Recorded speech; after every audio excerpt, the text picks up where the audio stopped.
Hello everyone, I am Reverend Roland, and today I want to talk to you about how to have a happy and successful school year. Now, in order to do this, in order to have a happy school year, let's start here with being happy first, because your happiness becomes over your grades, period. All else, your mental health is what matters the most. Now let's talk about your happiness. To compare is not fair. Let me say it again.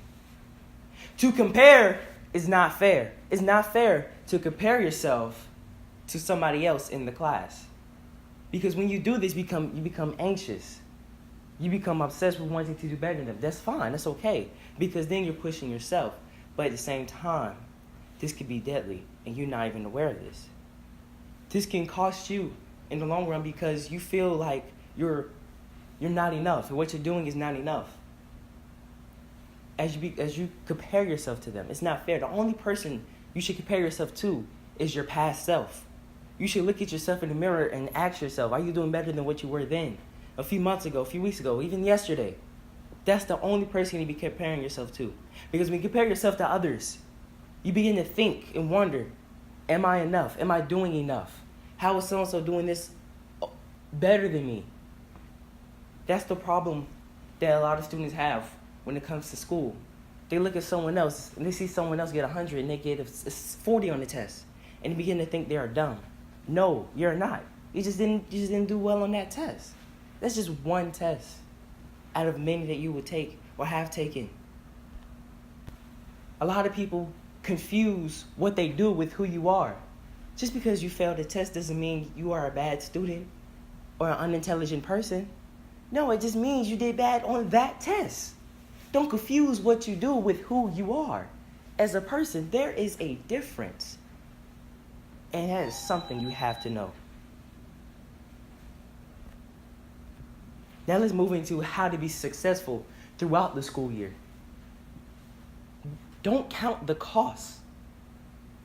Let me repeat again. Do not count the costs. Because when you count the costs, when you count how many hours it takes, when you count how many hours of sleep you're losing, when you count the work that you got to put in, you become aware of the obligation rather than aware of the opportunity.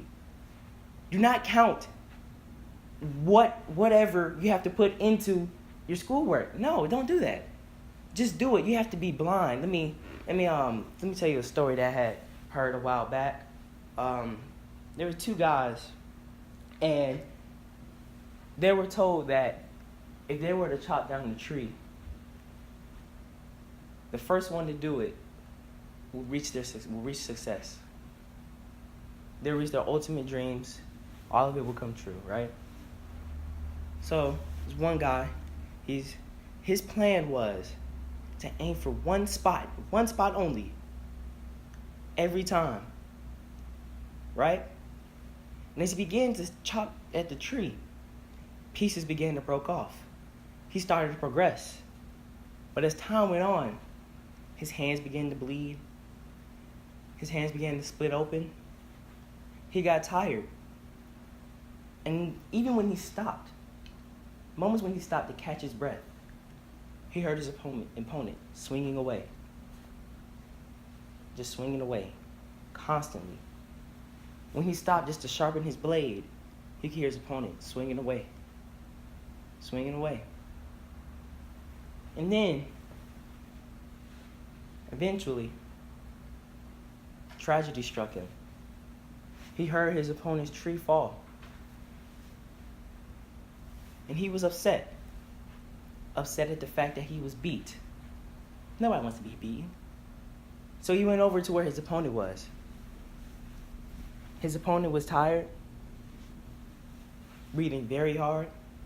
His hands were bleeding, split open and blistered. But then he saw this. It was very strange. He saw his opponent wearing a blindfold. His opponent took it off. But the man, he demanded, he wanted to know why. Why are you wearing the blindfold? Explain this.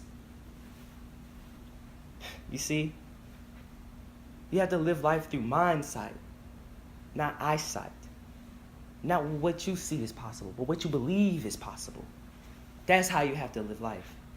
Because the fact that he was blind, he did not count the cost. He didn't take in the pain that he was feeling. He just chopped away.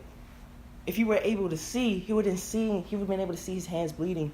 He would have been able to see that he was getting tired, but no, because he was blind, he believed that even though he was feeling it, he could get past that. That's why he wore the blindfold. And in life, you have to be blind. It doesn't matter how much money it takes, how much time it takes. You have to be willing to do whatever it takes. As many push-ups as it takes, as many sit-ups as it takes, how many hours of sleep you have to lose.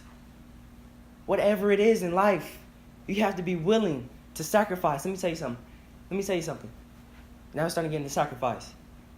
To be able at any moment, hey, write this down while I'm saying this. Please, someone, write this down while I'm saying this because this is very important. To be able at any moment to sacrifice what you are for what you will become.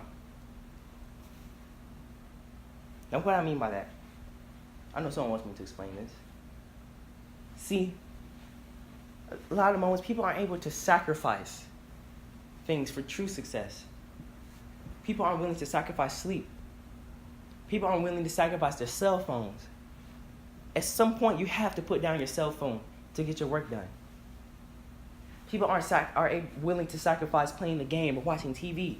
You have to put these down. These are distractions. Do not let the distractions distract you. These are supposed to take your eye off the ball. But no, that's not going to happen. We refuse. I refuse. You refuse. We refuse to let that happen. We rolling. We got our eye on the prize. Okay, now we just talked about sacrifice. The next thing is that you have to do in order to have not only a happy, but a successful school year is to aim high, but aim for the impossible to land where you are. Let me tell you a metaphor, an analogy that I heard. See, planes, when they're flying, right? And if there's a crosswind, they actually fly north of their destination to get to their destination, right? Because if they were to fly to their destination, they'll end up south of their destination. And this metaphor applies to life and to people. See, if you treat a person on how they are,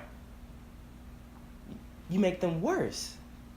If you treat a person for how they could be, then the person will be what they should be. If you aim high for the impossible, if you be optimistic, you will be where you want to be. Versus if you live life realistic, you will wind up pessimistic. So aim high. If you want to be in a class, aim for an A. If you want an A, you gotta aim. You gotta do the impossible, man. If you want an A in the class, but if you want a B, don't aim for a B because you're gonna get a C. Aim for an A. And that's how you have a happy and successful school year. Thanks for watching. Thanks for listening. Be sure to subscribe, like, and comment. Share my videos. Inspire somebody. Thanks for watching.